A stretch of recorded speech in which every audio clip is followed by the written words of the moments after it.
Bakit may galit sa iyo kahit naman wala kang ginagawang masama sa iba? Bakit merong taong ayaw sa atin ngayong wala naman tayong kasalanan sa kanila? Ito po ang tandaan nyo. Kung wala kang kaaway, ibig sabihin, hindi ka pa ganon kahalaga. Kung walang natatakot sa iyo, ibig sabihin, hindi ka malakas at wala kang kapangyarihan. Amen?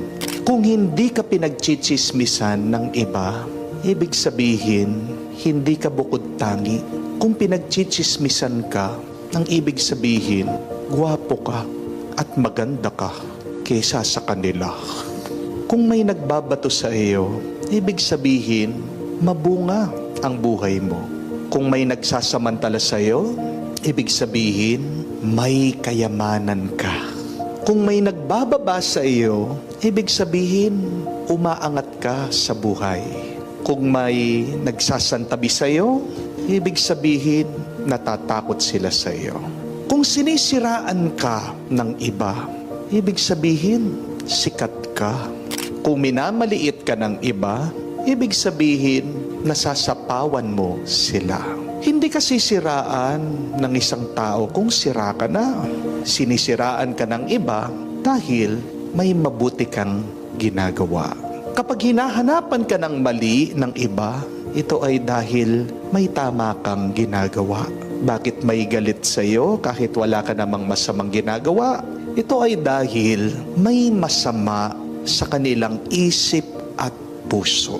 Kasi kung mabuti ang nasa isip at puso ng iba, ang makikita nila sa kanilang kapaligiran, sa lahat ng kanilang nakakasalamuha, ay mabuti.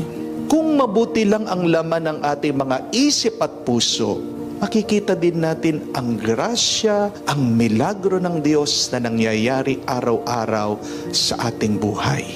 Remember that, my dear friends. You can never experience the grace and the miracle of God if you have a negative mind and if you have negativities or evil in your heart. Bakit kaya ang nakikita palagi ng mga Pariseo, mga nakakatandang Hudyo sa ginagawa ni Jesus ay masama? Ngayon, siya na nga ang tumutulong, siya na nga gumagawa ng mabuti. Pero bakit palaging galit sila sa Kanya? Gusto pa nga nilang patayin ang ating Panginoon. Dahil ba lumalabag ang ating Panginoon sa batas na galing daw sa Diyos? Maaari, pero may mas malalim pang dahilan kaysa doon.